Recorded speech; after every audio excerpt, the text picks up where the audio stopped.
잠깐 같이 기도드리겠습니다.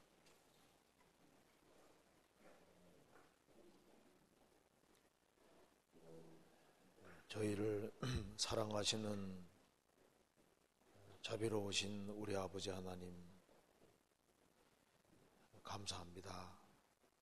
오늘도 저희들을 한자리에 불러 모아주시고 주님을 찬송하며 또 주님의 거룩한 말씀을 배우게 해주신 것을 감사합니다.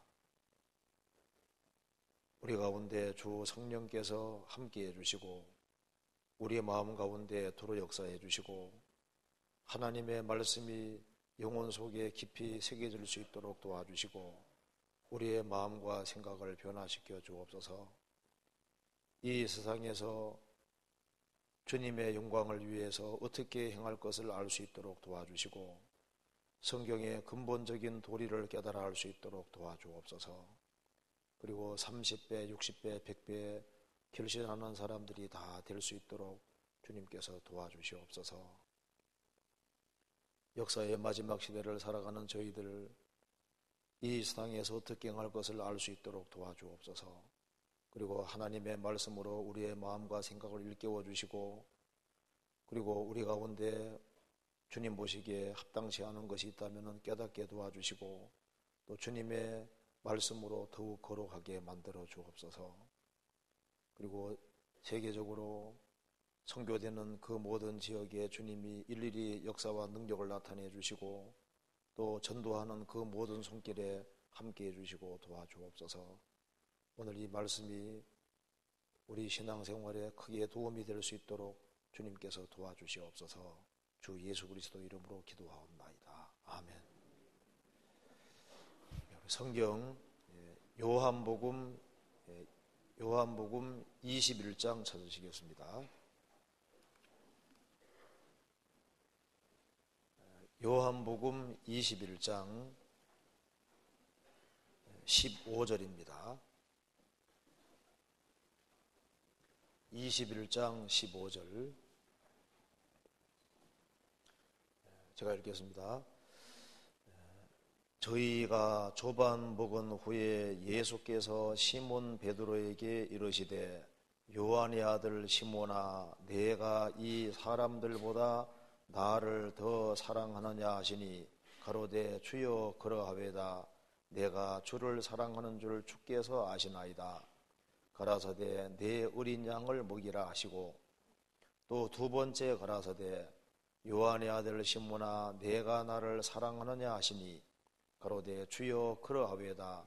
내가 주를 사랑하는 줄 주께서 아시나이다. 가라사대 내 양을 치라 하시고 세 번째 가라사대 요한의 아들 시몬아 내가 나를 사랑하느냐 하시니 주께서 세 번째 내가 나를 사랑하느냐 하심으로 베드로가 근심하여 가로되 주여 모든 것을 아시오매 내가 주를 사랑하는 줄 주께서 아시나이다.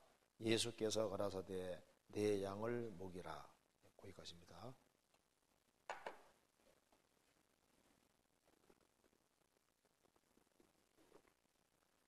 저번 주에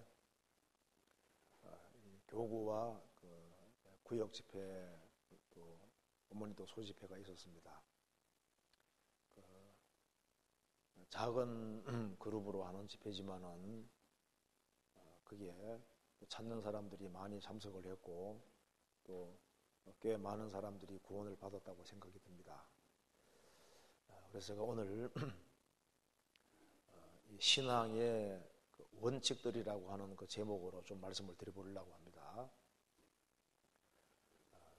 이 세상에서도 기본기에 충실한 사람이 생을 사는데 크게 성공을 할 수가 있는 겁니다. 성경에도 핵심되는 그런 중요한 원칙들이 있습니다. 왜 이 성경 속에도 원칙이 있고 인생에도 원칙이 있을까? 그 이유는 배후에 불변하시는 하나님이 계시기 때문에 그렇습니다. 말라기 3장에 나 여호와는 변혁지 아니하나니 그 말씀대로 하나님은 절대 변하시는 분이 아닙니다. 그래서 변하지 않는 하나님이 계시기 때문에 하나님은 본성과 본질이 변하지 않으니까 하나님께서는 동일한 원리와 방법으로 행하시고 그렇기 때문에 원칙이 있게 되는 겁니다. 그래서 우리가 원칙에 충실한 삶을 살아갈 때 정말 활력이 있고 힘이 있는 그런 삶을 살 수가 있을 겁니다. 그래서 이 신앙 생활을 잘하기 위해서는 꾸준한 것이 꼭 필요한 겁니다. 그래서 제가 오늘 이 성경 속에서 좀 필요한 원칙들을 좀 생각해 보려고 합니다. 바둑을 뜰 때도 정석대로 배워야 되거든요. 막바둑 배우면은 처음에는 잘하는 것처럼 보이는데 어느 한계를 넘어설 수가 없어요. 골프 치는 사람도 막 골프채 잡고 막 아무나 혼자 막아가지고 아무리 연습을 해도 그렇게 가지고는 어떤 한계라는 것이 있잖아요. 그 태권도를 한다든가 뭐 테니스를 친다든가 모든 것에도 원칙이라는 게 있는 겁니다.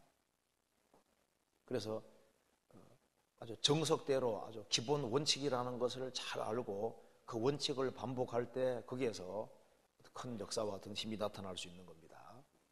그래서 이 성경의 한 말씀 한 말씀이 전부 다 원칙에 속한다고 할 수 있습니다. 그런데 성경 전체를 배울 수는 없고 그 중에서 핵심이 되는 걸 한번 같이 생각해 보겠습니다. 성경에 원칙이 있기 때문에 인생 예측도 가능한 겁니다. 예수님 말씀하시기를 이스라엘 서쪽에는 지중해 바다가 있습니다. 서쪽에서 먹구름이 쫙 몰려오면은 오늘은 소나기가 오리라 과연 그러하다고 말씀하셨습니다. 이스라엘 남쪽은 이제 아라비아 사막이 있고 남쪽은 열대지방이기 때문에 남풍이 싹 불어오면 오늘은 심히 더우리라 과연 그러하다. 자연도 예측을 할 수 있는 것처럼 인생도 마찬가지인 겁니다. 그래서 우리 어떻게 하면은 주님 보시기에 정말 바르게 신앙생활을 할 수 있을까?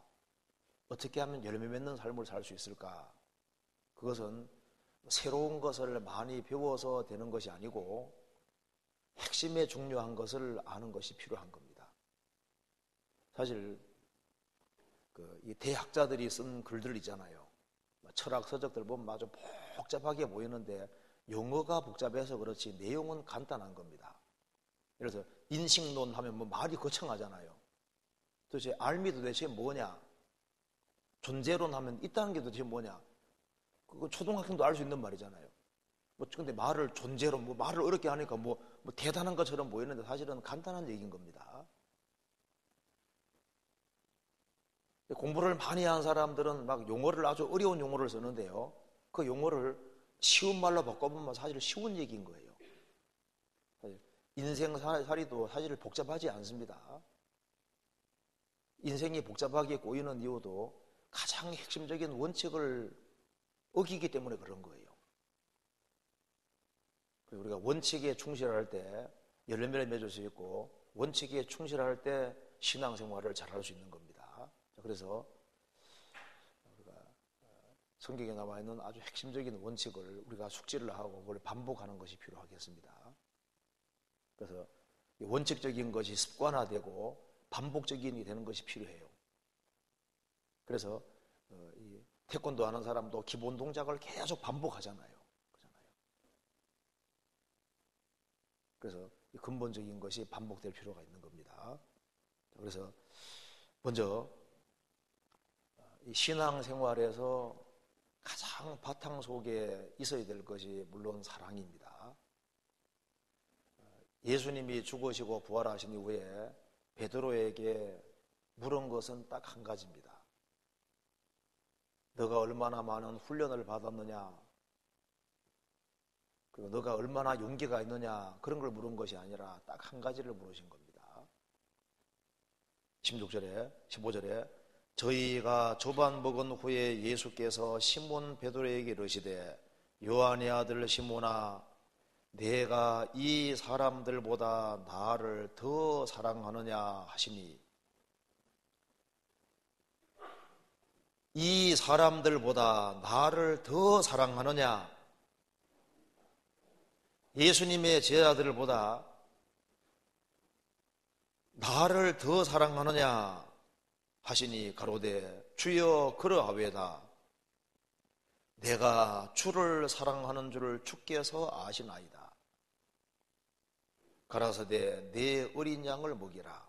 또 두 번째 가라사대 요한의 아들 시몬아 내가 나를 사랑하느냐 하시니 가로되 주여 그러하외다. 내가 주를 사랑하는 줄 주께서 아시나이다.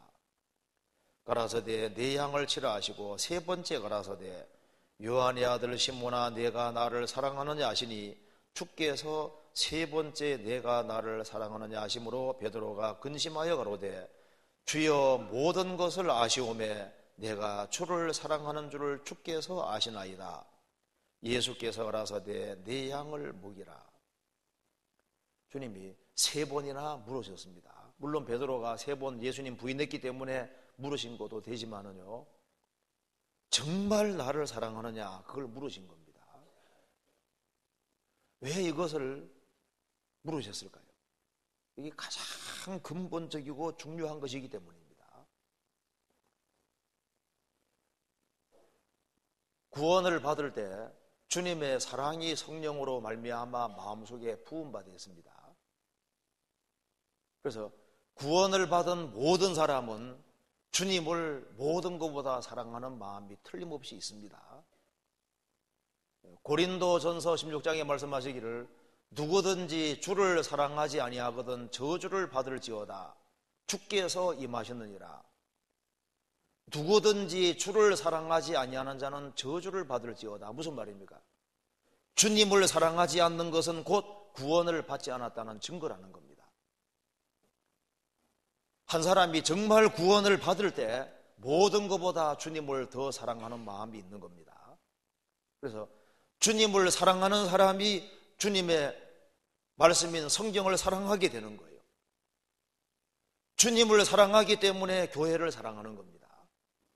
주님을 사랑하기 때문에 성도를 사랑하고 주님을 사랑하기 때문에 불신자들을 영혼을 사랑하는 거잖아요. 주님을 사랑하기 때문에 우리가 봉사를 하고 주님을 사랑하는 사람이 사랑 안에서 자기를 지킬 수가 있는 겁니다. 만일 주님을 사랑하는 데서 문제가 생기면 다른 신앙의 모든 것에 문제가 생기게 되는 거예요.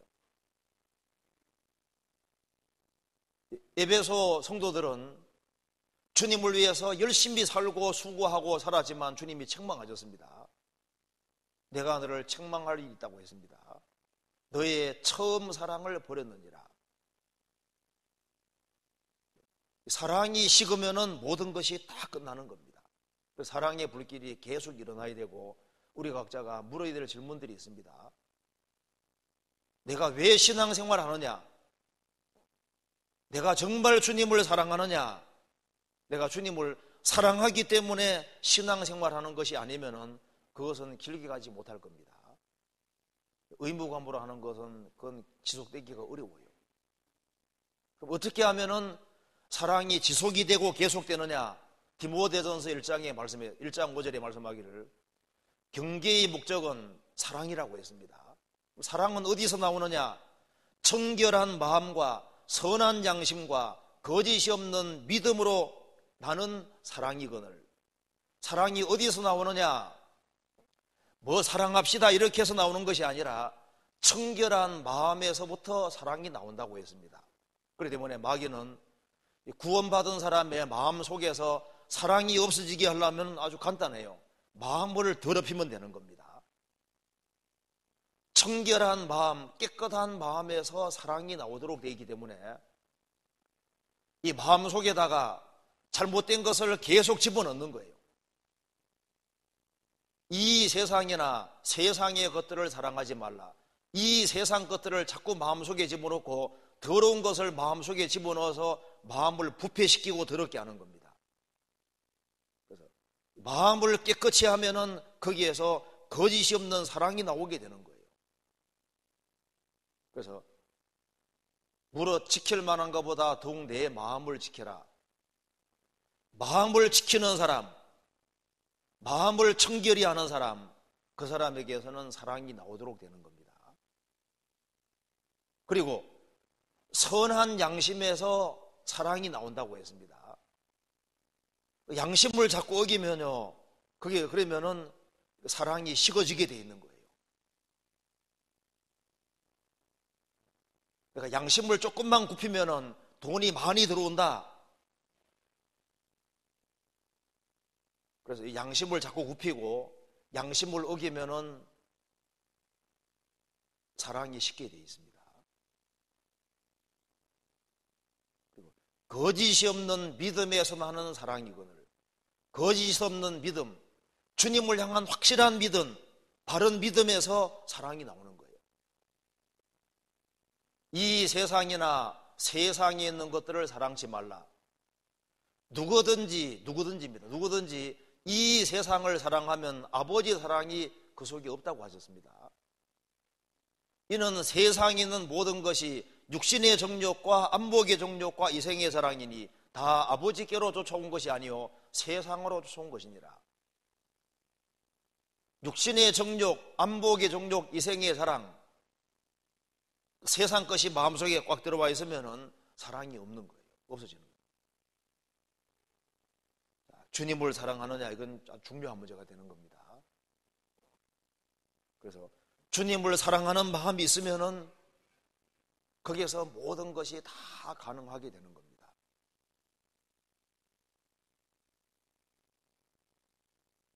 사랑이 있으면 자기를 지킬 수가 있습니다.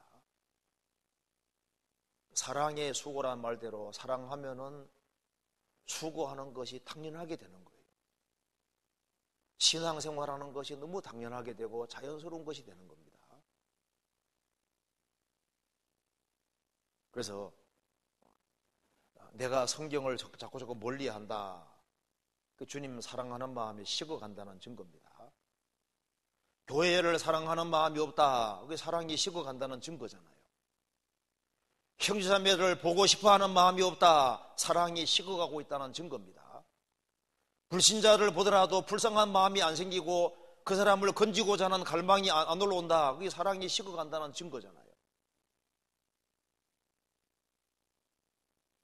봉사하는 것이 즐겁지 아니하고 그것이 부담감으로만 받아든다는 것 자체가 뭡니까? 그게 사랑이 점점 식어간다는 증거인 겁니다. 그렇기 때문에 성경이 말씀하기를 그러므로 어디서 떨어진 것을 생각하고 회개하여 처음 행위를 가지라. 어디서 떨어진 것을 생각해라. 내가 이 사람들보다 나를 더 사랑하느냐, 자기 남편보다 아내보다 자식보다 주님을 더 사랑하느냐, 그걸 물으시는 겁니다. 모든 것보다 주님을 더 사랑하느냐, 그걸 주님이 지금도 물으시는 겁니다. 너가 정말 구원을 받았느냐? 너가 정말 나의 사랑을 깨달았느냐? 너가 참으로 나를 사랑하느냐?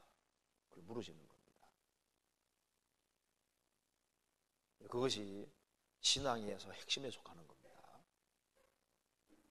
다른 것은 다 결과적인 거예요. 부차적인 겁니다. 그리고 또 알아야 될 것이 있습니다. 그리고 이제 신앙생활 하는 가운데 꼭 알아야 될 것이 있는데요, 그게 바로 질서라고 하는 겁니다. 위아래가 뭔지에 대해서 정확히 깨우쳐야 됩니다. 저도 신앙생활을 하면서 왜 인생에서 참 순종이 중요하냐, 왜 이게 순종이라는 게 참 중요할까, 그에 대해 생각을 많이 해봤습니다. 왜 인생에서 신앙생활에서 순종이 왜 원칙이 되냐, 그 말입니다. 나중에 알게 됐습니다. 아, 하나님이 계셔서 그렇구나. 인간이 진화됐으면 위아래가 있을 필요가 없습니다. 창조주가 계시기 때문에 위아래는 반드시 있게 되는 겁니다. 창조주는 당연히 피조물보다 위에 있게 되는 거니까 높고 낮음이 왜 있냐 하면은 창조주가 계셔서 그런 거예요. 하나님은 창조주시고 모든 것은 피조물이니까 피조물은 창조주보다 높을 수가 없기 때문에 당연히 위아래가 성립하게 되고, 하나님은 피조물을 만드셨기 때문에, 그리고 인격을 가진 피조물에게 무엇을 심으려고 했을까요? 너희들은 아래에 있는 존재다. 나는 위에고 나는 아래고 너희들은 아래고 나는 너희들보다 높다. 이것을 피조물 속에 분명히 집어넣었을 거다 그 말입니다. 그래서 하나님께서 모든 인간 관계 속에 위아래를 넣어두신 거예요. 그래서 아내들아 자기 남편에게 순종하라. 자녀들아 부모에게 순종하라. 종들아 상전에게 순종하라. 백성들아 왕에게 순종하라. 그걸 통해서 주님이 왜 그걸 명령하셨을까요? 그걸 통해서 눈에 보이지 않는 하나님을 높이는 것을 배우게 하신 겁니다. 우리가 하나님을 높이는 것을 반드시 배워야 되거든요. 하나님께 순종하는 것을 배워야 되는 겁니다. 그래서 아내는 남편을 높임으로써 눈에 보이지 않는 하나님을 높이는 것을 배우게 하신 겁니다. 자식은 부모를 높임으로써 눈에 보이지 않는 하나님을 높이는 것을 배우게 하신 거예요. 직장인은 상사를 높임으로써 하나님을 높이는 것을 배우게 하신 겁니다.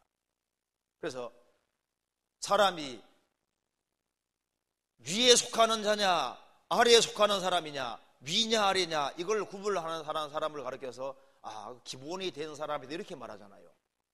위아래를 몰라보는 사람은 아주 근본적으로 문제 있는 사람으로 왜 파악이 되냐 하면 그 하나님이 계셔서 그런 거예요. 그래서 위치를 알고 거기에서 순종이라는 것을 반드시 배워야 되는 겁니다. 순종을 알 때 그 사람은 참 기본이 됐다 이렇게 말하는 거예요. 회사 취직하면은 상사는 그 직원들에게 뭘 요구합니까? 제발 말 좀 잘 듣는 거 원하잖아요. 그죠? 결혼하면은 남편은 아내에게 뭘 원합니까? 서비스 잘해주는 거 원합니까? 말 잘 듣는 거 원합니까? 순종하는 그거 원하는 거예요. 순종하는 거. 제발 좀 말 좀 들었으면 얼마나 좋겠어. 그렇죠? 왜 그럴까? 하나님이 계셔서 그런 겁니다.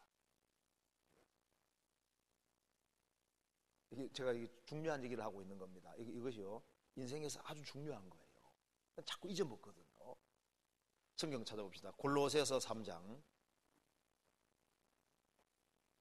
18절.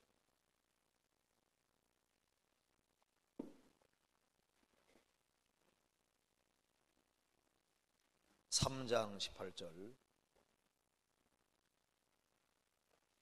아내들아 남편에게 복종하라. 이는 주 안에서 마땅하니라.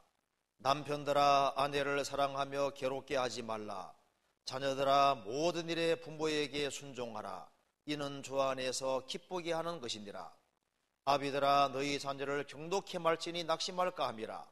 종들아 모든 일에 육신의 상전들에게 순종하되 사람을 기쁘게 하는 자와 같이 눈가림만 하지 말고 오직 주를 두려워하여 성실한 마음으로 하라. 무슨 일을 하든지 마음을 다하여 주께 하듯 하고 사람에게 하듯 하지 말라.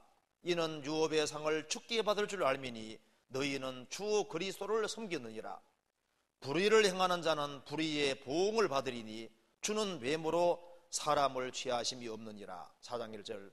상전들아 의와 공평을 종들에게 베풀지니 너희에게도 하늘의 상전이 계심을 알지어다.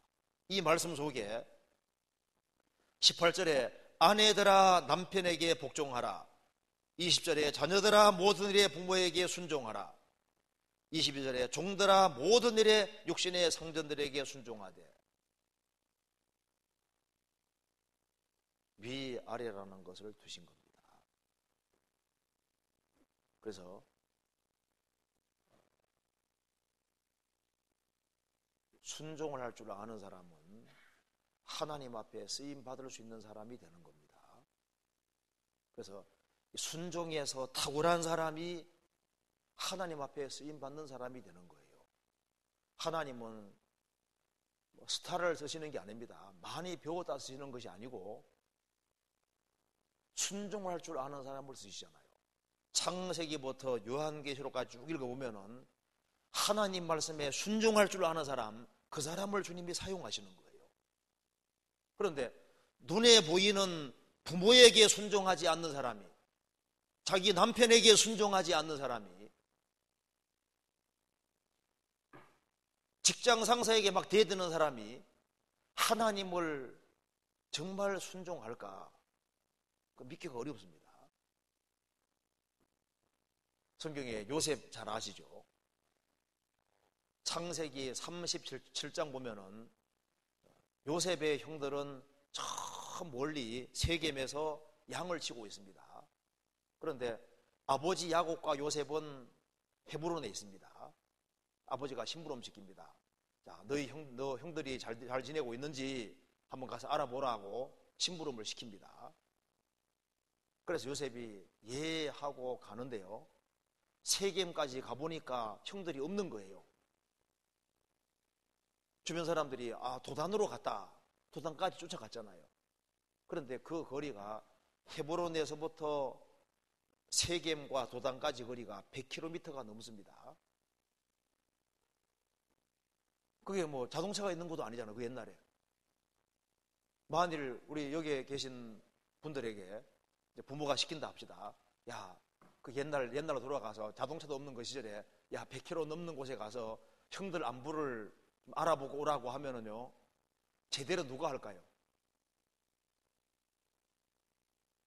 요셉이 그 아버지 말씀에 순종하는 길을 택해 가서 형들에게 미움받아 에집트로 내려가서 인생이 기구하게 되는 것처럼 보이지만은 총리 대신 되잖아요. 왜 하나님이 요셉을 인생을 빛나게 만드셨냐 하면은 그는 부모에게 순종할 줄 아는 사람이기 때문에. 부모에게 순종한다는 게 뭐예요?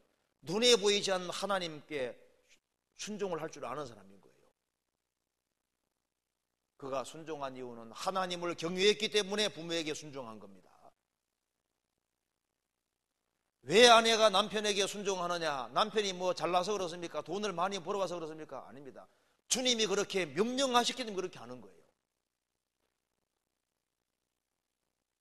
인격 때문에 순종하는 것이 아니라 위치가 다릅니다. 부모하고 자식이 위치가 다르고 남편과 아내는 위치가 달라요. 사장님하고 직원은 위치가 다릅니다. 위치 때문에 높이는 것이지 뭐 인격 때문에 높이는 건 부차적인 거예요. 아버지가 술 먹고 좀 이제 행동이 좀 이제 바르지 않은 것이 보인다 할지라도 위치가 아버지이기 때문에 존중하는 거예요. 성경에서는 순종하라, 그 공경하라, 그 말 말고 다른 말이 없잖아요. 그래서 위치적으로 다르다는 걸 알아야 됩니다. 그래서 위아래에 대한 관념이 정확한 사람은 인생살이에서 별로 골치 아픈 일이 별로 안 생기는 거예요. 그런데 자꾸 조건이 걸려있는 사람은 인생에서 많은 문제가 됩니다. 남편이 내게 잘해주면은 나도 남편에게 잘해주고, 남편이 내게 못해주면 나도 못하고, 잘해주고 못해주고 때문에 높이는 게 아니라 위치 때문에 존중하고 높이는 거예요. 사장님이 마음에 안 들지만은 사장이란 위치 때문에 앞세우는 것처럼 일단 위치 자체가 달라요. 우리가 아셔야 될 것은 하나님은 사람하고 위치가 다릅니다. 그렇지 않습니까? 하나님은 사람이 아니셔요. 그렇기 때문에 하나님으로 알고 하나님으로 높일 수 있는 사람, 그 사람이 신앙을 제대로 배울 수 있는 사람이다, 그 말입니다. 사도행전 8장에 보면은 주의 성령께서 빌립에게 말씀합니다. 너는 예루살렘에서 가사까지 가라. 가사는 광야입니다. 그런데 70km입니다. 바쁘게 갔어요. 가니까 예루살렘에서 이제 에디오피아로 마차 타고 내려가는 에디오피아의 구스 4시가 있는 거예요.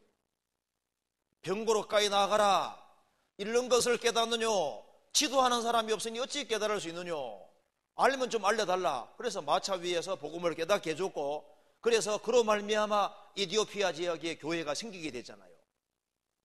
초대 교회 당시에 에디오피아 지역에서 복음이 많이 전해지게 됐는데 그 역할을 한 사람이 빌립인 거예요. 빌립이 가사까지 갔기 때문에 거기에서 전도가 이루어지게 된 겁니다. 다윗이 골리앗을 죽일 때 아버지 심부름하러 가다가 죽였잖아요. 형들이 전쟁터에 가 있으니까 심부름하러 갔다가 골리앗을 죽이게 됐습니다. 사울이 왕이 될 때도 사울이 왕이 될 때도 기스 아버지의 짐승 찾으러 갔다가 기름 부음 받고 왕이 됐잖아요. 하나님은 순종할 줄 아는 사람을 보시는 겁니다. 순종을 배워야 됩니다. 이 성경을 기록해 두신 이유가 뭘까요? 시편 78편 7절에 말한 대로 하나님의 명령을 지키는 소망을 하나님께 두고 오직 그의 계명을 지켜서 하나님 말씀을 지키고 순종하는 것을 배우게 하려고 그렇게 하신 겁니다. 순종을 꼭 배워야 됩니다. 소망을 하나님께 걸어두고 그리고 하나님 말씀을 지키는 걸 어떻게 배우냐 그 말입니다. 그래서 하나님께서 눈에 보이는 대상들을 두신 이유가 그 속에서 위치를 알고 질서를 알고 순종하는 걸 배우게 하려고 그렇게 하신 겁니다. 이스라엘 백성들이 출애굽을 해서 호렙산에서부터 가데스 바네아 가나안 땅 들어가기 그 앞까지 신명기 1장 보면은 10하루 길이라고 11일이면 갈 수 있는 길을 왜 40년이 걸렸느냐? 그 불순종해서 40년이 걸린 거예요. 그죠? 순종의 길을 걸어가면 그 11일이면 10하루면 가는 그 길을 불순종의 길을 걸어가니까 뺑뺑이 돌아서 40년 동안 돌게 됐던 겁니다. 자, 그러면은 위치와 질서를 깬 최초의 존재가 뭔지 아시죠? 그게 마귀라는 겁니다. 마귀가 역사하는 곳에는 항상 위치와 질서가 깨어지는 일이 있는 거예요. 마귀는 자기가 질서를 깨트리기 때문에 사람들을 충동질해서 위치와 질서를 어기도록 계속 부추기는 거예요. 인간이 자존심을 자꾸 내세우게 부추겨서 하나님의 질서를 어기게 만들어가는 겁니다. 시편 여기 이사야 14장 찾아보시겠습니다.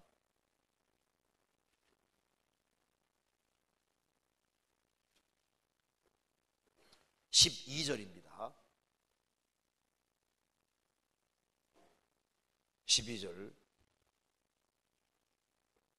너 아침의 아들 계명성이여 어찌 그리 하늘에서 떨어졌으며 너 열국을 엎은 자여 어찌 그리 땅에 찍혔는고 내가 내 마음에 이르기를 내가 하늘에 올라 하나님의 뭇별 위에 나의 보좌를 높이리라 내가 북극 지폐의 산 위에 자정하리라 가장 높은 구름이 올라 지극히 높은 자와 비길이라 하도다 그러나 이제 내가 음부 곧 구덩이 맨 밑에 빠치우리로다 너 아침의 아들 계명성이여 루시퍼를 말하는 겁니다. 어찌 그리 하늘에서 떨어졌으며 너 열국을 둘러본 자여 어찌 그리 땅에 지켰는고 교만주의 때문입니다. 14절에 보면은 가장 높은 구름이 올라 지극히 높은 자와 비길이라 하도다. 피조물이 하나님과 동등되게 되려고 했습니다. 하나님과 비길이라 하나님과 나는 평등이다. 우리 시대의 모든 질서가 깨어지는 이유가 뭘까요? 이게 평등 사상 때문입니다. 그래서 자식과 부모를 다 같은 레벨에 갖다 놓거든요. 아버지가 내한테 해준 게 뭐 있어? 아버지와 자식이 그냥 아주 맞대놓고 아주 딱 위치가 똑같이 돼 있는 거예요. 아내, 남편 딱 같은 레벨이거든요. 그러니까 하나님이 정해놓은 질서를 어기도록 자꾸 부추기는 배후에 마귀가 있는 거예요.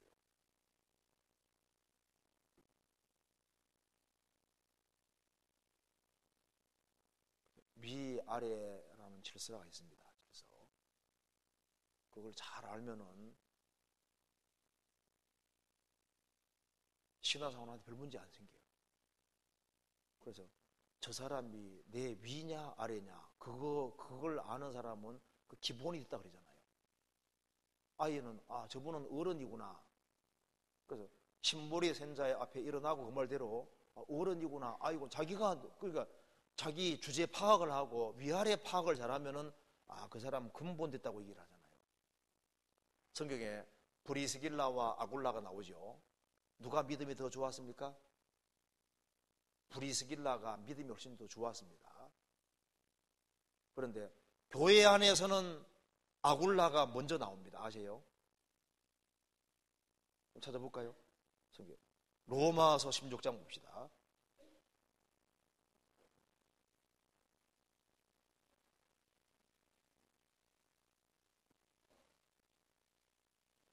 (16장 3절입니다)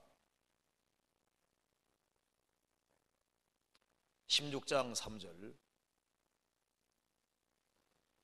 너희가 그리스도 예수 안에서 나의 동역자들인 브리스가와 아굴라에게 문안하라. 저희는 내 목숨을 위하여 자기의 목이라도 내어놓았나니 나뿐 아니라 이방인의 모든 교회도 저희에게 감사하느니라. 여기 바울 사도의 동역자들인 브리스가와 아굴라 부부입니다. 부부인데 저희는 내 목숨을 위하여 자기의 목이라도 내어놓았다. 그런데 왜 브리스가 여자 앞세웠을까요? 아굴라보다 브리스가가 믿음이 훨씬 더 나았습니다. 그런데 교회 안에서는 달라집니다. 성경에서 봅니다. 고린도전서 16장 보시겠습니다.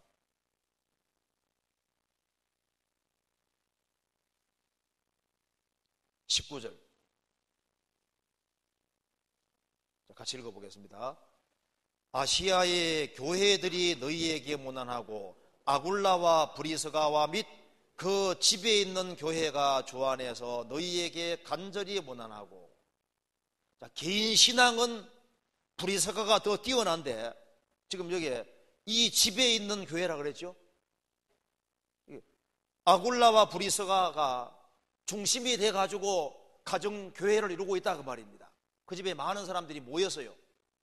그런데 교회는 자매 중심입니까? 형제 중심입니까? 믿음이 아무리 뛰어나도 형제 중심입니다. 그래서 성경에 말씀하기를 고린도전서 11장에 여자의 머리는 남자요 남자의 머리는 그리스도요 그리스도의 머리는 하나님이라고 하셨습니다. 그래서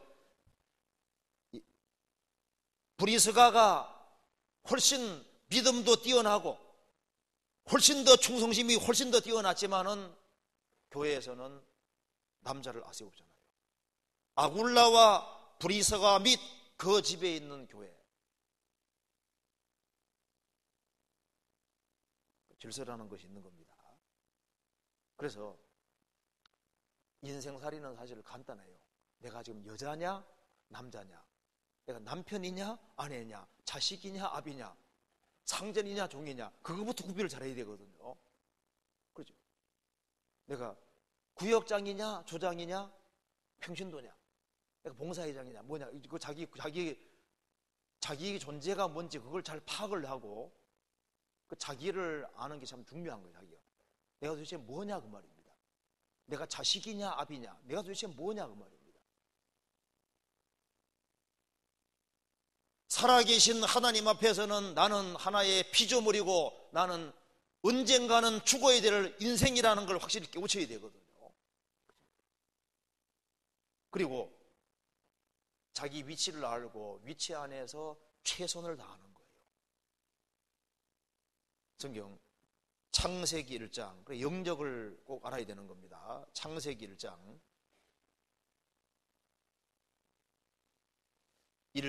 20절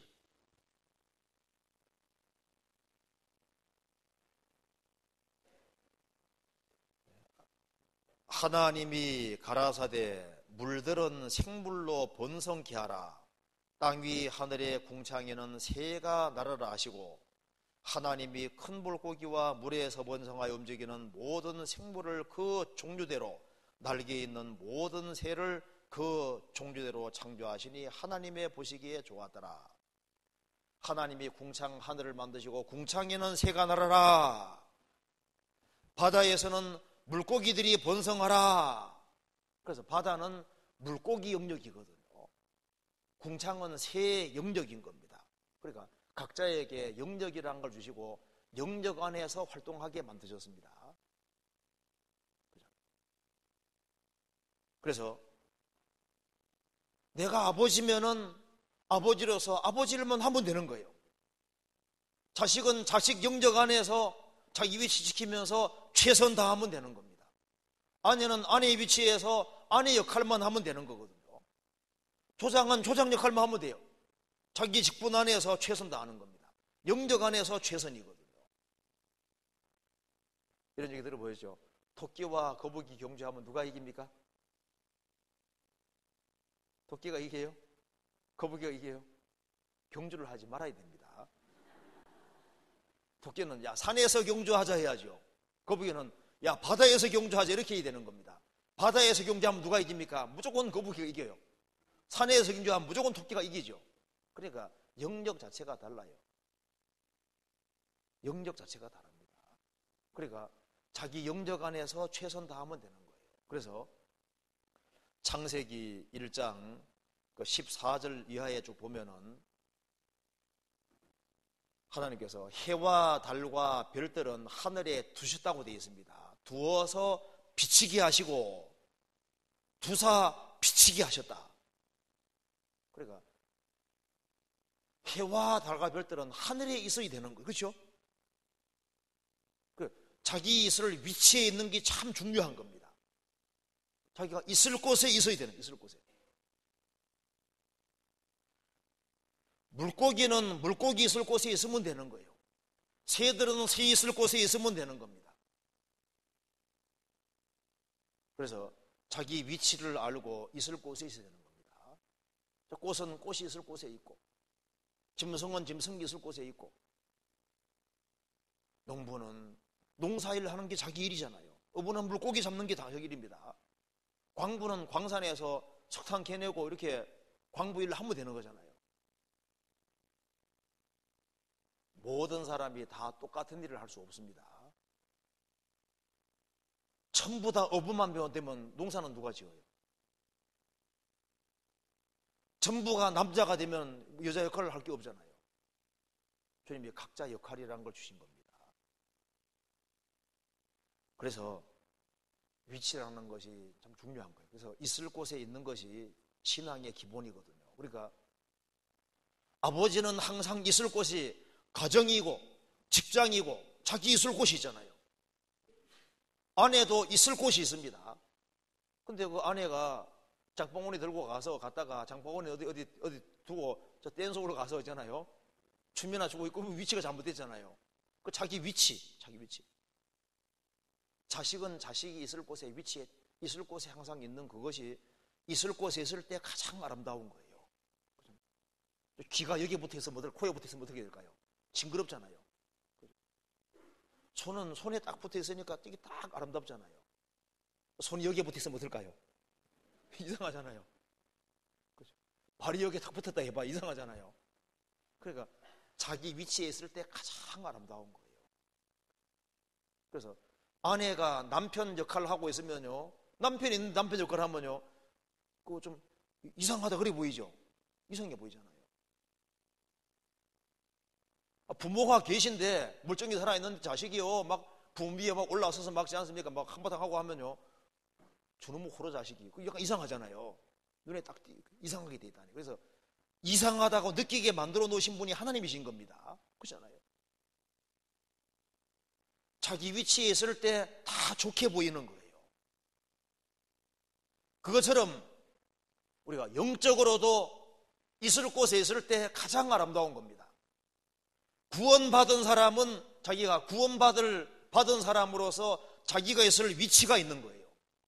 주일은 구원받은 무리 가운데서 같이 있고, 구역 모임 할 때는 구역 모임 하는 그 위치에 있고, 성도로서 자기 있을 위치에 정확히 있을 때 그게 아름다운 거예요. 만일 있을 위치에 있지 않고 엉뚱한 데 있으면요, 그거 아주 비정상적이고 이상하게 보이는 거예요. 그렇잖아요. 그리고 어떤 사람 보면요, 참 있을 곳에 항상 있어요. 약방에 감초거든요. 있을 곳에 반드시 있는 사람이 있습니다. 저도 이제 구원받고 신앙생활 하면서 어떤 사람 보면요, 정말 자기 있을 곳에 항상 있어요. 그게 얼마나 아름답고 얼마나 좋은지 모릅니다. 열왕기상 19장 9절에 말하기를 주님이 말씀하시죠. 엘리야에게. 엘리야가 이세벨을 피해서 동굴 속에 숨어 있습니다. 엘리야야, 어찌하여 내가 여기 있느냐? 어찌하여 여기 있느냐? 너는 하나님의 선지자인데 왜 동굴 속에 숨어 있는 거냐? 어찌하여 여기 있느냐? 너 위치가 잘못되지 않았느냐? 묻고 있습니다. 우리가 성도로서 있을 곳에 있어야 되는 거예요. 시편 134편 보시겠습니다.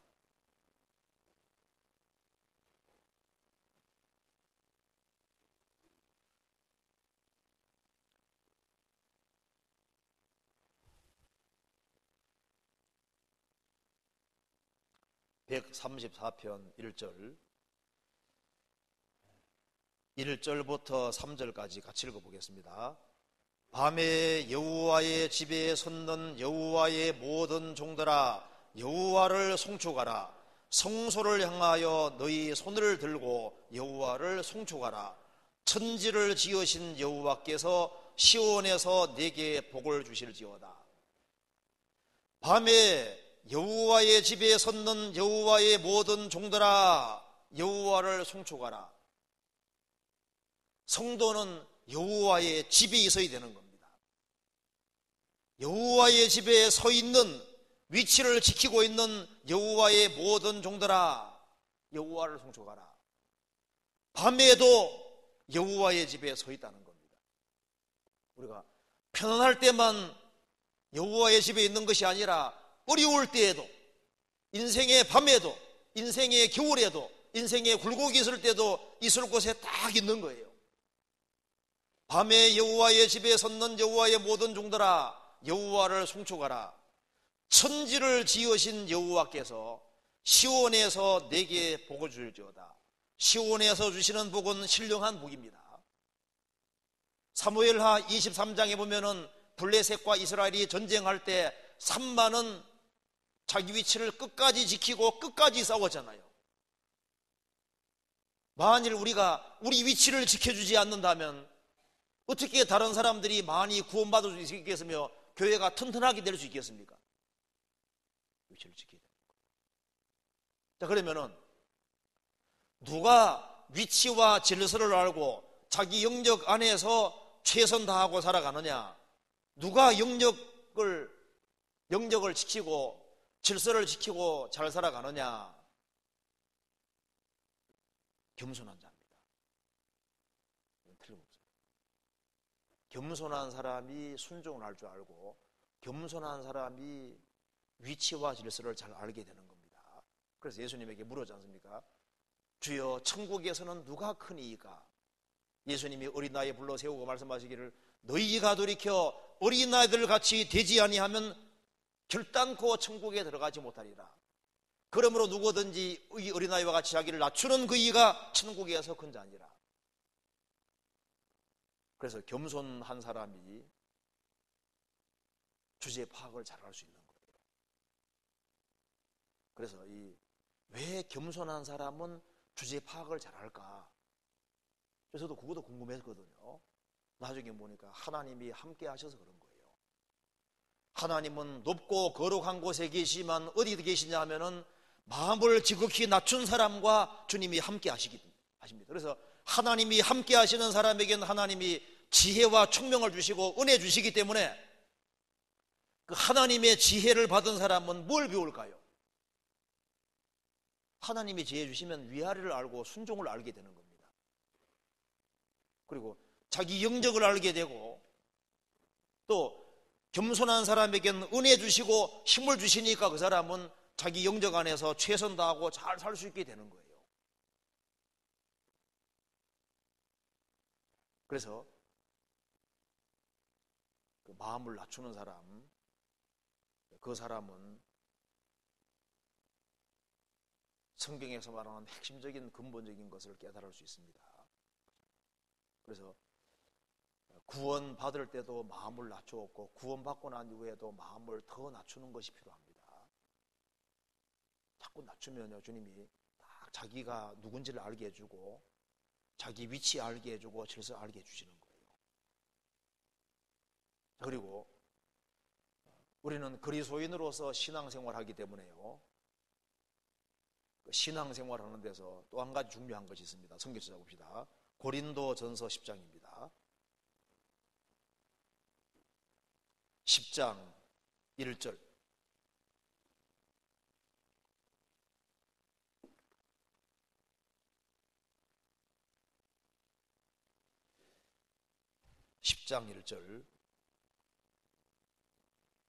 형제들아, 너희가 알지 못하기를 내가 원치 아니하노니 우리 조상들이 다 구름 아래에 있고 바다 가운데로 지나며 모세에게 속하여 다 구름과 바다에서 세례를 받고 다 같은 신령한 식물을 먹으며 다 같은 신령한 음료를 마셨으니 이는 저희를 따르는 신령한 반석으로부터 맞았음에 그 반석은 곧 그리스도시라. 그러나 저희의 다수를 하나님이 기뻐하지 아니하신 고로 저희가 광야에서 멸망을 받았느니라. 이런 일은 우리의 거울이 되어 우리로 하여금 저희가 악을 즐기한 것 같이 즐기하는 자가 되지 않게 하려 함이니 저희 중에 어떤 이들과 같이 너희는 우상 숭배하는 자가 되지 말라. 기록된 바 백성이 앉아서 먹고 마시며 일어나서 뛰논담과 같으니라. 저희 중에 어떤 이들이 간음하다가 하루에 23,000명이 죽었나니 우리는 저희와 같이 간음하지 말자. 저희 중에 어떤 이들이 주를 시험하다가 뱀에게 멸망하였나니 우리는 저희와 같이 시험하지 말자. 저희 중에 어떤 이들이 원망하다 멸망시키는 자에게 멸망하였나니 너희는 저희와 같이 원망하지 말라. 저희에게 당한 일이 거울이 되고 이런 일이 거울이 되고 말세를 당한 또한 말세를 만난 우리의 경계로 기록하였느니라. 애굽에서 가나안까지 말씀입니다. 이스라엘이 출애굽을 할 때 60만 명 정도 나왔습니다. 40년 광야 생활한 이후에 가나안 땅 들어갈 때도 60만 명 정도 돼서 가나안 땅 들어갔습니다. 나올 때는 60만 3천 몇백 명인데 들어갈 때는 이제 60만 1천 몇백 명, 조금 줄어들긴 줄어들었지만 60만 명 정도가 들어갔습니다. 그런데 출애굽한 사람들 중에 20세 이상으로 나온 사람으로서는 여호수아와 갈렙 제외하고는 광야에서 다 엎드러졌잖아요. 이것은 우리 신앙생활의 거울이 된다 그 말입니다. 이스라엘 민족이 양의 피를 경험한 것은 한 개인이 예수님 피로 구원받는 그림자고, 고린도전서 10장에서 말한 대로 모세에게 속하여 바다 홍해바다 통과한 것은 세례라고 했습니다. 구원받고 난 이후에 우리가 물을 통과하고 그 다음에 이제 광야 40년 생활 속에서 애굽을 사모하는 사람들은 하나씩 죽어가고 가나안 땅을 사모하는 사람은 하나씩 점점 늘어나서 이제 세대 교체가 이루어져서 가나안 땅에 들어가는 것처럼 구원받은 사람은 광야 생활 통해서 육신의 껍질을 벗어가면서 점점 신령하게 바뀌어서 영원한 천국에 들어간다 그 말입니다. 그런데 고린도전서 10장에서도 다른 각도로 출애굽한 사람들 중에 20세 이상으로 계수함 받은 자는 여호수아와 갈렙 제외하고는 다 엎드러졌잖아요. 엎드러진 원인이 뭔지를 말하면서 이것은 우리 신앙생활의 거울이 되고 크리스찬도 신앙생활에서 넘어지는 죄를 몇 가지 말씀한 거예요.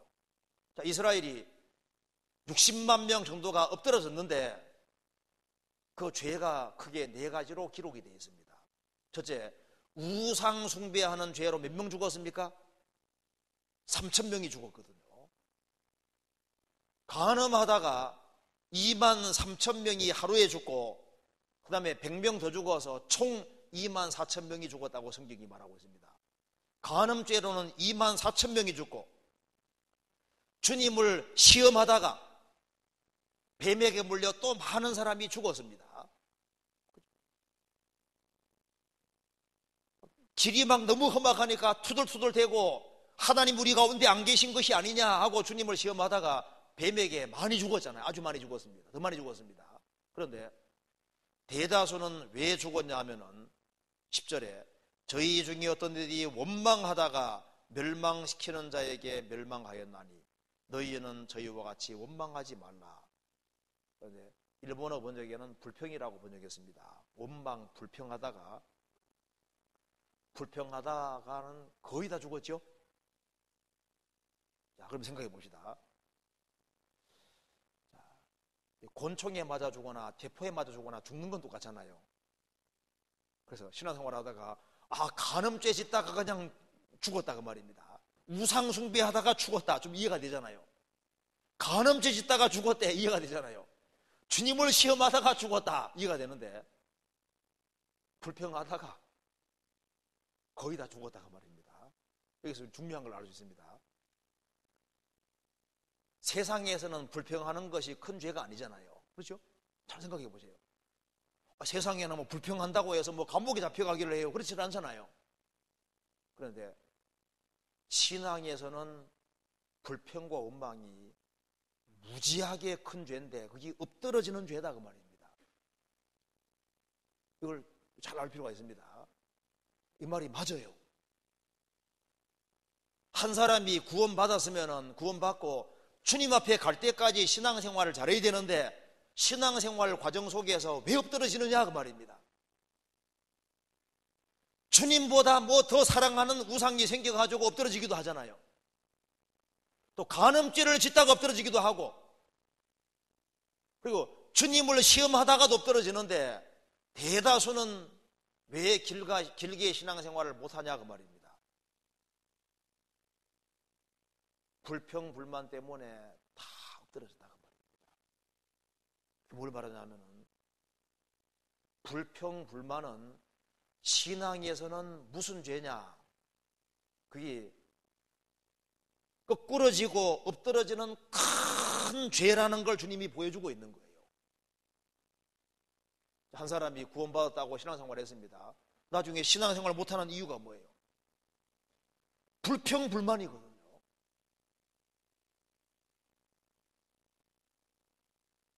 불평불만, 그것이 주님 앞에서 큰 죄냐 아니냐, 성경에서는 신앙 안에서는 큰 죄다 그 말이에요. 그러니까 불평 반대가 무슨 말입니까? 감사잖아요. 범사에 감사하라 명령이거든요. 그래서 감사하지 않는 자가 엎드러진다는 말씀인 거예요. 감사는 신앙생활에서 아주 중요한 것이 되고, 감사는 구원을 받은 사람으로서 가장 큰 덕목인 동시에 성도로서 아주 기본적이고 중요한 것이라고 말하고 있는 겁니다. 범사에 감사하라. 마귀는 불평하라고 합니다.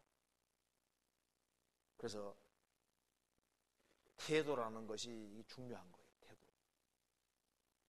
결혼 생활에서도 태도가 중요합니다. 가정 생활에서 태도가 얼마나 중요한데요. 직장 생활에도 태도가 얼마나 중요한데요. 교회 생활에서도 태도가 얼마나 중요한 겁니까? 바른 마음가짐과 태도가 아주 중요한 것이 되는 겁니다.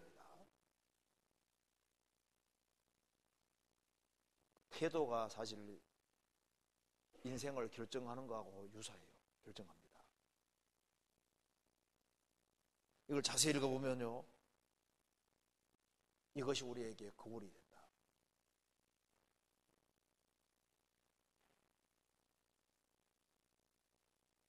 구원을 받은 사람은 영원한 지옥에서 건진받았습니다. 이스라엘 백성 생각해 보세요.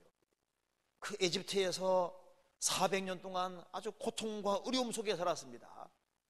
하나님의 능력으로 에집트에서 건진받았고, 이제 광야 통과해서 가나안 복지를 향해서 나아가는데, 이 세상의 광야 생활 중에 어려움은 하나의 과정에 불과했고 하나님이 좋은 걸 주려고 하셨던 거지 않습니까?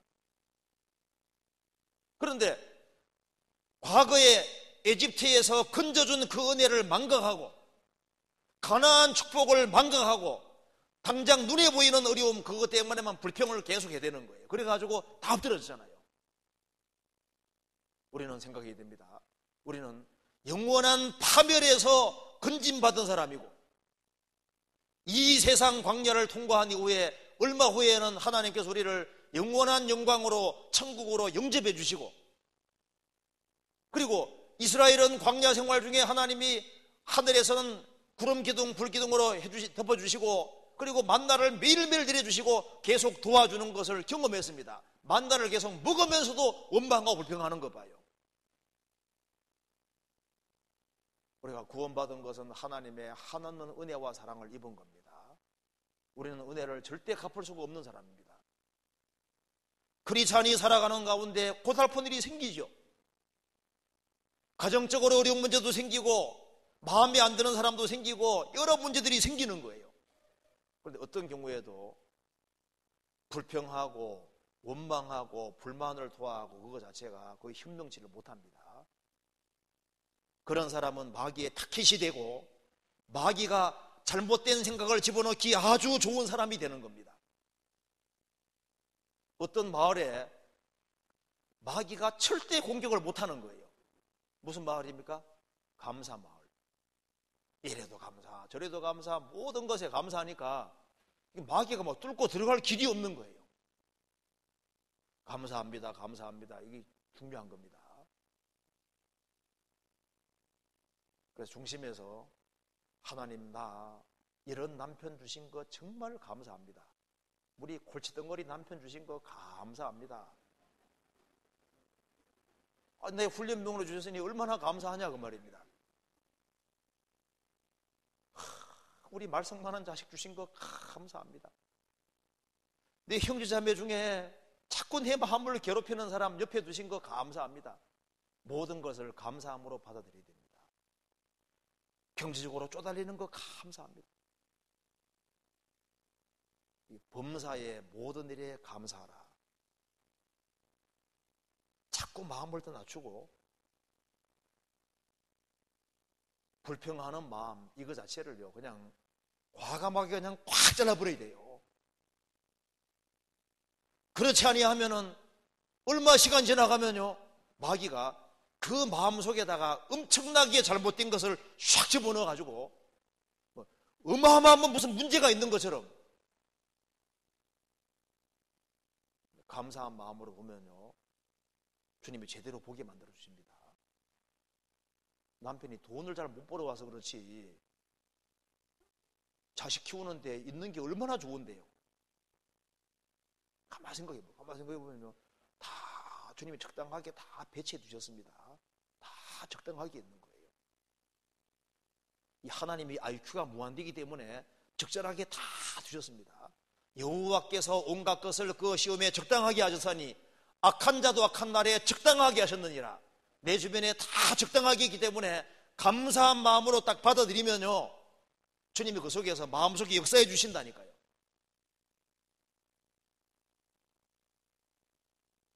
불평하는 마음 있는 사람은 성경 못 배웁니다.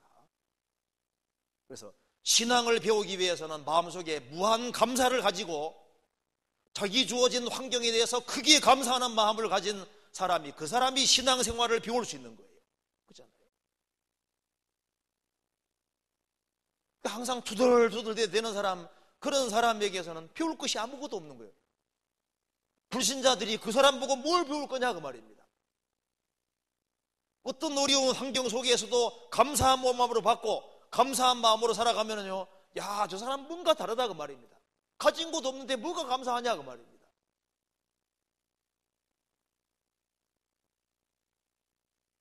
그래서 불평불만이 큰 죄가 된다는 걸 우리가 염두에 둘 필요 있습니다. 왜? 이거로 많은 사람이 넘어지거든요. 그리고 불평불만이 있는 그 사람 속에 마귀가 강력하게 역사한다는 거 알아야 됩니다. 나중에 이상하게 돼버리잖아요. 그리고 주님을 대적하면서도 그걸 모를 수 있는 거예요. 그리고 또 한 가지 내가 거듭난 것이 확실하면은 주님이 자기 수단 방법대로 살게 하지 않으십니다. 자기 수단 방법대로 살면 일이 꼬이도록 돼 있어요. 성경 신명기 11장 보시겠습니다. 신명기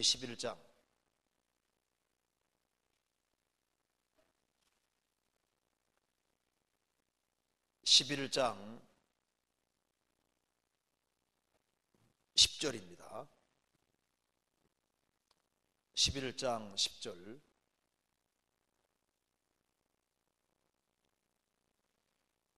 내가 들어가 얻으려 하는 땅은 내가 나온 애굽 땅과 같지 아니하니 거기에서는 너희가 파종한 후에 발로 물대기를 채소밭에 댐과 같이 하였거니와 너희가 건너가서 얻을 땅은 산과 골짜기가 있어서 하늘에서 내리는 비를 흡수하는 땅이요 네 하나님 여호와께서 권고하시는 땅이라. 세초부터 세말까지 네 하나님 여호와의 눈이 항상 그 위에 있느니라. 이스라엘 민족은 에집트에서 살았습니다. 에집트에는 하늘을 쳐다볼 필요가 없어요. 왜? 나일 강물이 흐르고 있고 나일 강물을 끌어들여서 얼마든지 농사 지을 수 있는 땅이었습니다. 그래서 골프하기에 제일 좋은 땅이 애굽 땅이라고 하잖아요. 비가 잘 안 오니까. 그런데 이스라엘 민족이 들어가는 가나안 땅은 땅 자체가 달라요. 하늘에서 내리는 비를 흡수하는 땅이기 때문에 비가 오면 땅이 물이 땅속에 쏙 들어가 버려요. 그렇기 때문에 이 가나안 땅은 하늘을 쳐다봐야만 살 수 있는 땅입니다. 하늘에서 하나님이 비를 적절하게 내려줘야만 사는 땅인데 왜 이스라엘 민족을 굳이 에집트에서 건져내서 가나안 땅에 집어넣냐 그 말입니다. 애굽 땅은 하늘 안 쳐다봐도 되는데 가나안 땅은 하늘을 쳐다보고 하늘에 반드시 의존하는 땅입니다 그 말입니다. 구원받지 아니한 사람은 자기 수단 방법대로 살아갑니다. 우리가 신앙인은 하늘을 쳐다보고 하나님의 도우심을 의지해 살도록 부르심받은 거예요. 신앙생활하면서 하나님께 기대고 하나님께 의지하고 하나님의 도움을 받는 것을 반드시 배워야 된다 그 말입니다. 그래서 자기 수단 방법대로 하면은 자꾸 이 주님이 일을 꼬이게 만들어 주시거든요. 너는 구원을 받았으면 내가 주인인데 왜 내 중심으로 살지 않느냐? 우리가 하나님 중심으로 살고 하나님을 앞에 모시고 하나님과 의논하고 하나님의 인도를 받는 그걸 배워야 되는 겁니다. 신앙생활은 하나님께 기대는 걸 배워야 되는 겁니다. 하나님의 도움을 구하고 하나님 중심으로 사는 것을 배워야 되는 거예요. 하나님을 등 뒤에 두고 자기 주장과 방법대로 하면은 일이 꼬이도록 돼 있고 안 되도록 돼 있습니다. 아모스 4장 보시겠습니다.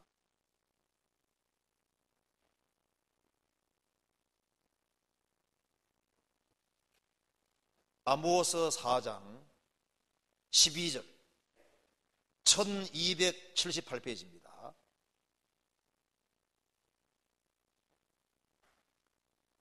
4장 12절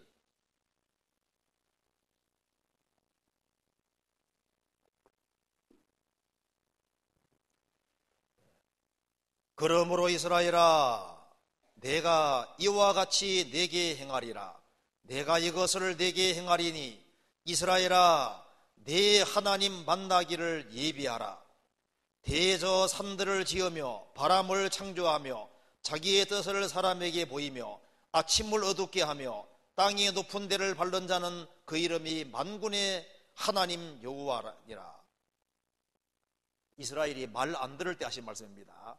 이제 너희들이 끝까지 말 안 들으니까 이스라엘아 내가 이와 같이 네게 행하리라. 내가 이것을 네게 행하리니 내가 이스라엘아 내 하나님 만나기를 예비하라. 각오하라 그런 뜻입니다. 너희들 인생 골치 아파질 거다 그 말입니다. 너희들 이런 하나님을 만날 테니까 각오하라. 어떤 하나님 만나냐 하면은 13절에 대저 산들을 지으시며 산들을 지으시는 하나님을 만나게 될 것이다. 인생 앞길이 콱콱 막힌다는 뜻이거든요. 인생 앞에 산이 콱 막히고 또 다른 산으로 주님 콱콱 막아버리는 거예요. 바람을 창조하며 환란의 바람을 창조해서 여기저기에서 막 바람이 불어오는 거예요. 정신 못 차리게 하는 겁니다. 자기의 뜻을 보이며 사람에게 보이며 불순종을 하면은 너희들 그 길로 걸어가면 너희들은 화를 당한다고 계속 경고하는 말씀이 보이잖아요. 그리고 아침을 어둡게 하며 인생이 낮을 만나는 것이 아니라 밤을 만나게 되는 겁니다. 땅의 높은 데를 밟는 자는 그 이름이 만군의 하나님 여호와니라 밟히는 인생이 되는 거예요. 그런데 이스라엘이 회개하고 돌이키고 하나님 중심의 삶을 살고 하나님을 앞서 범사에 인정하고 살아갈 때 하나님께서 어떤 모습으로 나타내시냐 하면은 산을 평지로 만드시는 하나님을 만나게 되는 겁니다. 큰 산아 내가 무엇이냐, 스룹바벨 앞에서 평지가 되리라. 주님께서 아주 골치 아픈 문제지만은 주님이 해결을 시켜주시는 그 하나님을 만나게 되는 거예요. 환란의 바람이 중지가 되고 성령이 내게 역사해 주시는 그 하나님을 만나게 되는 겁니다. 그리고 너가 그 길을 걸어가면은 당장은 어려울지라도 너희 인생은 축복이 될 거라고 알려주시는 그 하나님 말씀을 듣게 되는 겁니다. 그리고 아침을 어둡게 하는 것이 아니라 어두운 밤을 아침으로 바꿔주시는 하나님을 경험하게 되는 거예요. 그리고 밟히는 인생이 아니라 밟고 우뚝 서는 그런 인생으로 만들어주는 겁니다. 내 인생에 하나님이 우리의 주인이 되어야 되고 내 중심이 되어야 되는 겁니다. 저희 선교회는 원래 만들 때 Jesus first, you second, other second, you third. 그러니까 예수님이 첫 번째, 이웃이 두 번째, 너는 제일 마지막이다 그 말입니다. 구원받은 사람들의 마음속에 무엇이 들어있을까요? 어떤 사람 말합니다. 내 마음속을 뒤져보십시오. 내 속에는 국가가 있을 겁니다. 어떤 사람 마음속에는 국가가 가장 크게 자라고 있거든요. 어떤 사람 마음속에는 자식이, 어떤 사람 마음속에는 돈이, 어떤 사람 마음속에는 오로지 정치가, 어떤 사람에게는 옷이, 어떤 사람은 옷이 막 제일 중요한 자리일지도 몰라요. 우리는 어떻습니까? 우리는 주님이 제일 중요한 자리가 되는 겁니다. 그리고 이 성경을 보면요, 습관적인 것이 기록이 되어 있습니다. 단회적인 것이 기록되어 있습니다. 그러니까 하나님께서는 꾸준한 것을 기록해 놓은 거예요. 베드로가 그물 던지는 것을 보시고, 이게 뭔 말입니까? 그때만 그물 던진 것이 아니라 베드로는 습관적으로 그물 던지는 아주 부지런한 사람이라는 걸 보여주는 거예요. 엘리 제사장은 의지에 앉았다고 되어 있지 않습니까? 그 사람은 주로 앉아있는 게 습관이거든요.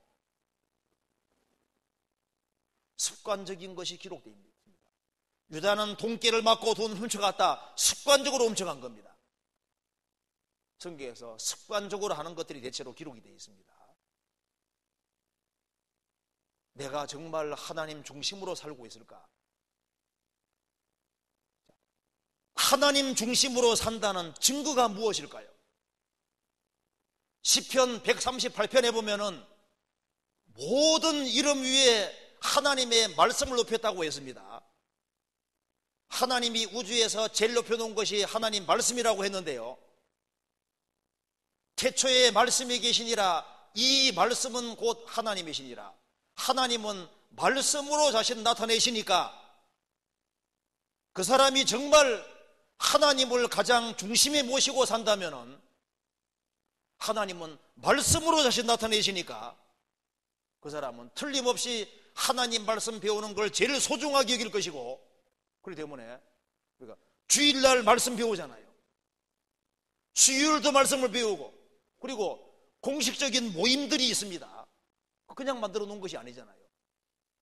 액세서리 아닙니다. 필요하기 때문에 공식 모임들을 만들어 놨고, 그래서 같이 말씀을 배우고 교제하는 그것이 중심이 될 수밖에 없는 거예요.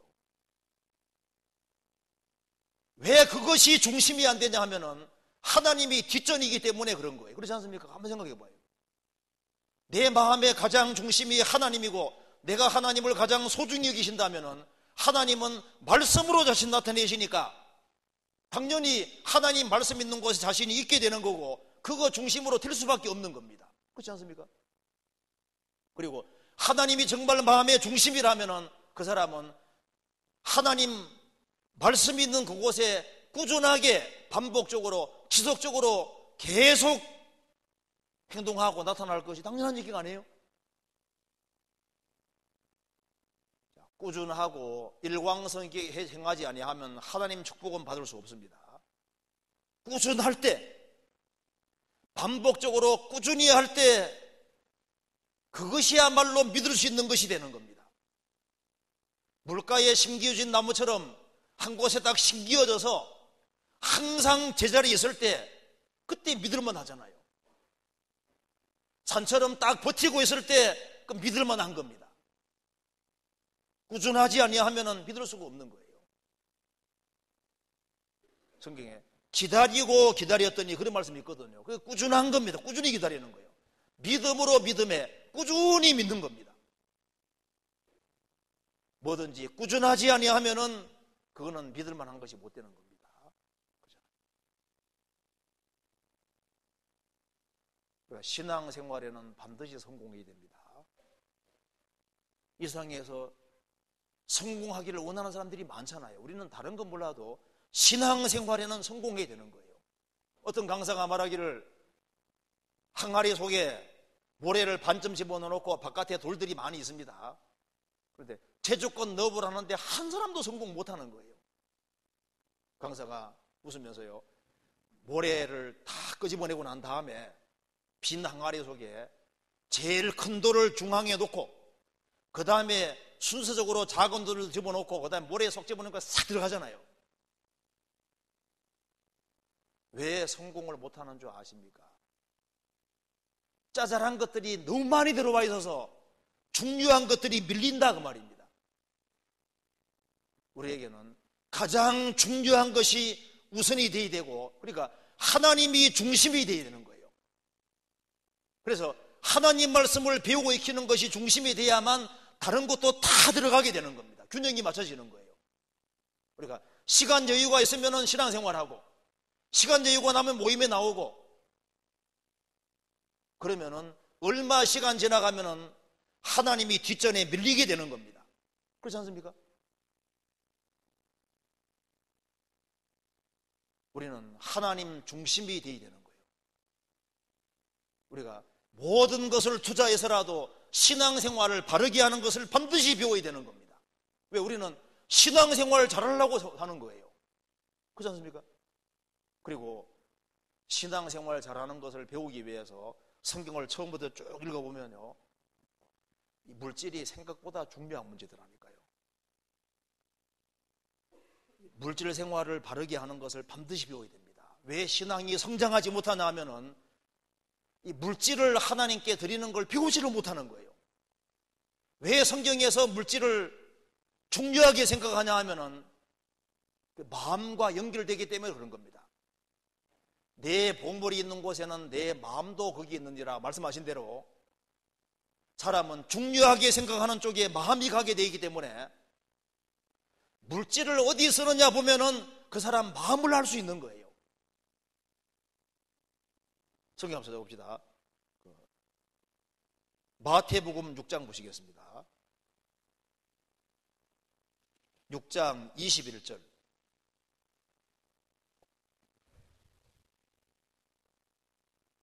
같이 한번 읽어보겠습니다. 내 보물이 있는 그곳에는 내 마음도 있느니라.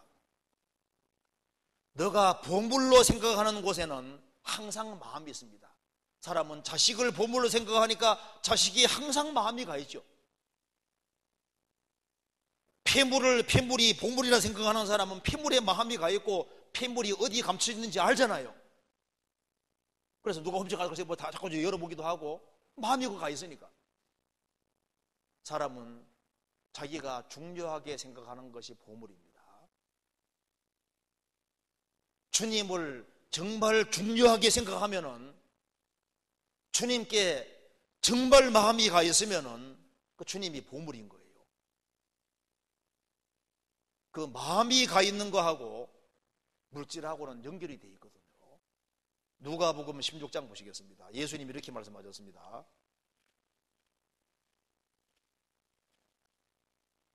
16장 9절.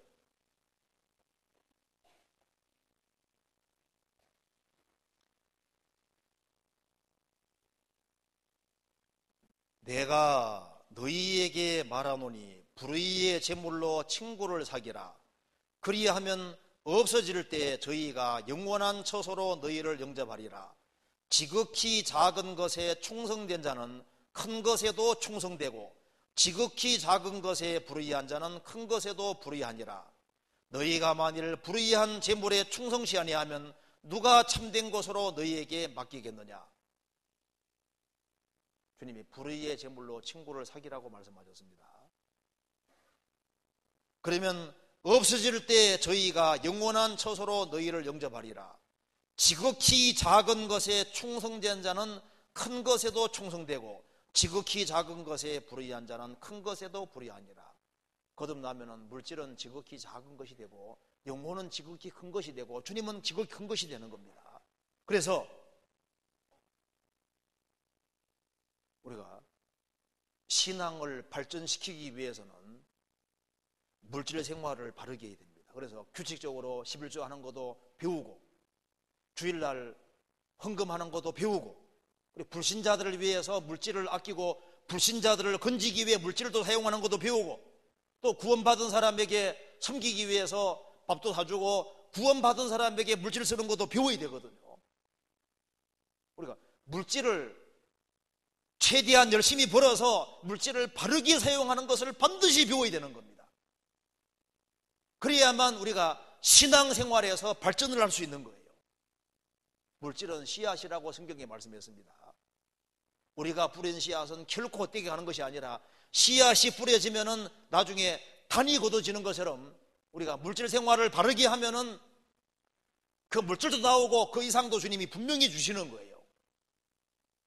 그래서 지극히 작은 것에 충성함으로 주님이 과연 살아계시고 그리고 신앙이 어떻게 성장하는지를 반드시 배워야 되는 겁니다. 성경 고린도후서 9장 보시겠습니다.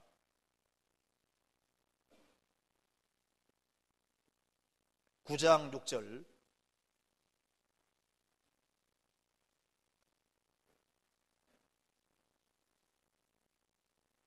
이것이 곧 적게 심는 자는 적게 거두고 많이 심는 자는 많이 거둔다는 말이로다. 각각 그 마음으로 정한 대로 할 것이요 인색함으로나 억지로 하지 말지니 하나님은 즐겨내는 자를 사랑하시느니라. 하나님이 능히 모든 은혜를 너희에게 넘치게 하시나니 이는 너희로 모든 일에 항상 모든 것이 넉넉하여 모든 착한 일을 넘치게 하려 하심이라. 기록된 바 적어 더 가난한 자들에게 주었으니 그의 의가 영원토록 있느니라 함과 같으니라. 심는 자에게 씨와 먹을 양식을 주시는 이가 너희 심을 것을 주사 풍성하게 하시고 너희 의의 열매를 더하게 하시리니. 여기에 심는 자에게는 씨와 먹을 양식을 주시는 이라고 했습니다. 씨는 물질하고 똑같은 거예요. 씨가 심겨지면은 그 씨도 나오고 양식이 나오는 것처럼 물질을 제대로 심는 사람은 주님께서 그 넘치게 주시는 것이 분명히 있다 그 말입니다. 그래서 성경에 말씀하기를 적게 심는 자는 적게 거두고 많이 심는 자는 많이 거둔다. 천국에서 많은 것을 거두기 원하면 물질을 바르게 심는 걸 배워야 됩니다. 그래서 각각 그 마음대로 마음에 정한 대로 할 것이요 인색함으로 억지로 하지 말지니 하나님은 즐겨내는 자를 사랑하시느니라. 하나님은 즐겨내는 자를 사랑하시느니라. 그게 돈을 보고 좋아하시는 게 아니고 그 사람 마음 보고 주님 사랑하시는 거예요. 어떤 어린아이가 생일날 100불짜리 하나를 받았습니다. 그래서 막 너무너무 좋아하는 거예요. 그래서 너 이 돈 가지고 뭐 하려고 하니 하니까 교회 학교 가져갈, 주일 학교 가져갈 거예요 하는 거예요. 교회 학교 선생님에게 자랑하려고. 아니요, 우리 하나님이 놀라실 거예요. 내가 지금까지는 편히 동전만 지금까지 드렸는데 이제 100불짜리 가져가서 드리니까 우리 하나님이 아주 놀래버리실 거라고. 그 어린아이도 그 헌금하는 생활을 바르게 배우고 어릴 때부터 그거 배우면 그게 잘하는 겁니다. 그러니까 물질 생활을 바르게 하는 것을 자식들에게도 가르치고, 그리고 물질 생활을 바르게 하는 것을 가르칠 때 그 사람 신앙이 바르게 성장할 수 있는 거예요. 누가복음 8장 보면은 예수님이 전도하실 때 여인들이 따라다니면서 자기 소유로 섬긴 것이 성경에 기록이 되어 있잖아요. 물질 생활을 하게 하는 걸 배워야 됩니다. 제가 한번 그려보니까 이런 것이 나오더라고요. 타락한 교회를 그림으로 좀 그려달라고 하니까 그 화가가 그림을 그리는데 큰 대형 교회를 그려놓고 거기에 헌금통, 해외 선교 헌금통 거기에 거미줄이 잔뜩 써져 있는 거, 그걸 그려놓은 거예요. 그려놓고 타락한 교회다. 선교에 관심이 없고 영혼 건지는 데 관심이 없고 물질을 희생할 줄 모르는 그 교회는 타락한 교회다. 어느 정도 맞다고 생각합니다.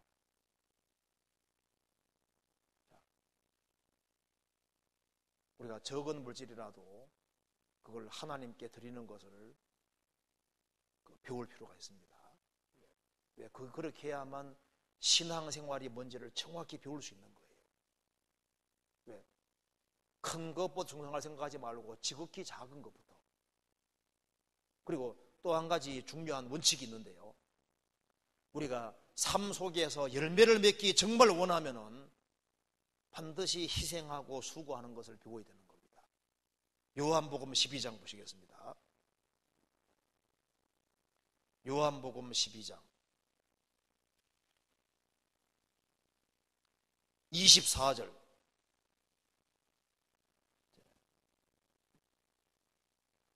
같이 읽어보겠습니다.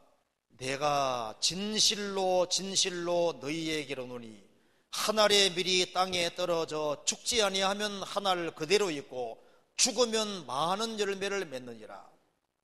이건 진실이라는 겁니다. 예수님도 한 알의 밀알로 오셔서 자신을 십자가에 내어주셨기 때문에 많은 사람이 탄생하게 된 것처럼 우리도 한 알의 밀알처럼 죽어야만 열매를 많이 맺는 겁니다. 죽는다는 것이 희생하는 거고 수고하는 거예요. 어머니들이 해산하는 수고를 하지 않는데 어떻게 자식이 태어나겠습니까? 잠언 31장에 현숙한 여인에 대한 말씀이 있는데 현숙한 여인이 시부리 어머니로 팔도 굵은 여자입니다. 힘이 센 여자, 아주 봉사 잘하는 여자를 말하는 거예요. 그러니까 잠언 31장 읽어보시면요, 현숙한 여인, 와, 얼마나 부지런해요. 억측같이 일하고 팔뚝이 굵고 힘 잘 쓸고 막 좀 빠릿빠릿하고 있지 않습니까? 일 열심히 하는, 말없이 일 열심히 하는 그 사람을 성경에 현숙한 여자라고 했습니다. 우리하고 좀 개념이 다릅니다. 희생하고 수고하고 눈물로 씨를 뿌리는 그런 일이 있을 때만 결실이 있도록 하나님이 정하셨습니다. 그건 하나님이 정하신 법칙. 그래서 날 통해서 30명, 60명, 100명이 구원받아야 되는데 나를 통해서 그런 역사가 이루어지기 위해서는 죽어야 되는 겁니다. 희생하고 수고하기를 원치 않는 사람, 그 사람 통해서는 아무 일이 안 벌어집니다. 우리가 만일 이 주님 말씀하신 대로 하나님의 밀알로 죽기로 각오하고 주님을 위해서 기꺼이 희생하고 수고하기를 각오하면은 훨씬 더 많은 열매가 맺혀지고 영광이 주님께 돌아가는 것이 맞습니다. 자, 그러면 왜 우리는 꼭 주 안에서 귀히 쓰임 받아야 되느냐? 그 이유가 있어요. 성경에 흐르는 원칙이 첫 번째 것은 피하고 둘째 것은 세운다는 원칙이 있습니다. 그렇죠? 가인과 아벨 낳았는데 가인 대신에 아벨이잖아요. 아브라함이 이스마엘과 이삭 낳았는데 이스마엘 대신에 이삭입니다. 이삭이 에서와 야곱 낳았는데 에서 대신에 야곱이잖아요. 첫 번째 것은 모조리 실패작이고 두 번째 건 주님이 항상 세우셨습니다. 뭘 말하냐 하면은 첫 아담은 실패작이고 둘째 아담 예수님은 세워지셨잖아요. 즉 아담 안에 속한 것은 다 없어지는 것이고 폐해지는 것이고, 둘째 아담 예수님 안에 있는 것은 영원히 견고하게 선다는 것을 보여주고 있는 거다 그 말입니다. 그러니까 결국은 아담 아니냐 예수님 아니냐 둘밖에 없는 거예요. 그래서 아담 안에 있는 것은 다 없어집니다. 이 세상도 정욕도 지나갑니다. 이 세상에서 무슨 장관이 되고 대기업 회장이 되고 뭐가 된다 할지라도 아담 안의 것은 다 없어지는 거예요. 남는 것은 그리스도 안에 있는 것만 영원히 남기 때문에 우리가 그리스도 안에서 어떻게 신앙생활을 해야 되는지 원칙을 배우고 그것이 반복될 필요가 있는 겁니다. 그러므로 내 사랑하는 형제들아, 견고하며 흔들리지 말며 주의 일에 더욱 힘쓰는 자들이 되라. 이는 너희 수고가 주 안에서 헛되지 않은 줄 알미니라. 우리가 주 안에서 수고하는 것은 결코 헛된 것이 없습니다. 다른 수고는 다 없어져도 우리가 주 안에서 수고하는 수고는 영원히 남습니다. 그리고 우리가 주 안에서 행하는 수고는 주님이 영원한 보상으로 갚아주십니다. 보라, 내가 속히 오리니 내가 줄 상이 내게 있어 각 사람에게 그의 일한 대로 갚아주리라. 나는 알파와 오메가요 처음과 나중이요 시작과 끝이라. 알파와 오메가 되시고 시작과 끝이 되시는 바로 그 주님께서 주시는 영광과 상이라는 겁니다. 현재의 고난은 장차 우리에게 나타날 영광과 좋게 비교할 수 없다. 좋게 비교할 수 없는 엄청난 영광이 준비되어 있는 거예요. 그래서 우리가 오늘 배운 대로 성경의 근본적인 원칙을 알고 그 원칙이 익숙하게 되고 반복이 되고 습관이 될 수 있도록, 그래서 아주 습관화될 때 그것은 참이고 진짜이기 때문에 하나님의 축복이 있는 거예요. 꾸준한 것은 믿을 수 있습니다. 야베스가 하나님 내게 복의 복을 더해 주십시오 기도한 것처럼 우리는 주님의 복을 받아야 되는데, 그것은 꾸준한 사람에게, 즉흥적이지 않고 지속적인 사람, 그 사람에게 주시는 겁니다. 그 복이 있어요. 그래서 우리가 기본에 충실하고 원칙에 충실할 필요가 있을 것 같습니다. 같이 기도하시겠습니다. 자비로우신 우리 아버지 하나님 감사합니다. 저희들을 구원해 주신 그 놀라운 은혜와 사랑을 인하여 감사드립니다. 주님께서 우리의 마음을 깨워주시고 우리가 죽으시고 부활하신 주님, 살아계신 주님을 섬긴다는 사실을 잊지 않도록 도와주시고 주님께 영광과 찬송을 돌리는 삶을 살 수 있도록 더욱 도와주시옵소서. 저희들은 주님 앞에 너무나도 부족한 것이 많습니다. 주님께서 항상 말씀으로 깨우쳐 주시고 우리 신앙 걸음에 실족함이 없도록 도와주시고 중심에서 정말 주님을 사랑하는 마음, 감사하는 마음으로 행할 수 있도록 도와주시고 또 주님의 크신 역사를 경험할 수 있도록 더욱 도와주옵소서. 주 예수 그리스도 이름으로 기도하옵나이다. 아멘. 찬송 같이 부르시겠습니다. 은혜의 찬송 222장입니다.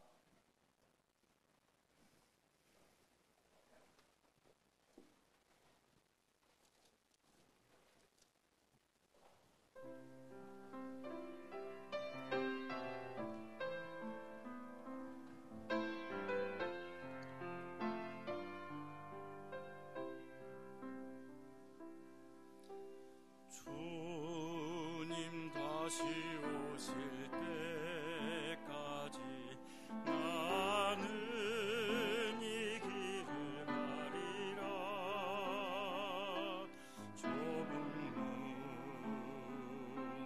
좁은 길 나의 십자가 지고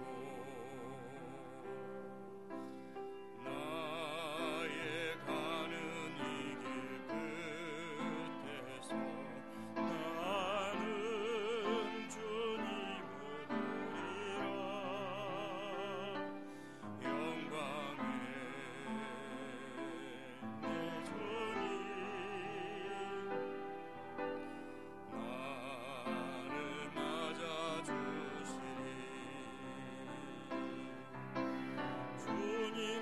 다시 오실 때까지 나는 일어나 달려가리라. 주의 영광 온 땅 덮을 때 나는 일어나 노래하리. 내 사모하는 주님 온 세상 부르시라. 내 사모하는 주님 영광의 왕이시라.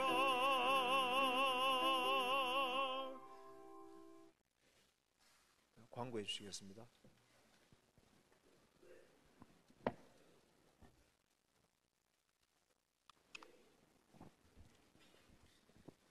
광고에 앞서 지난주 구역 집회와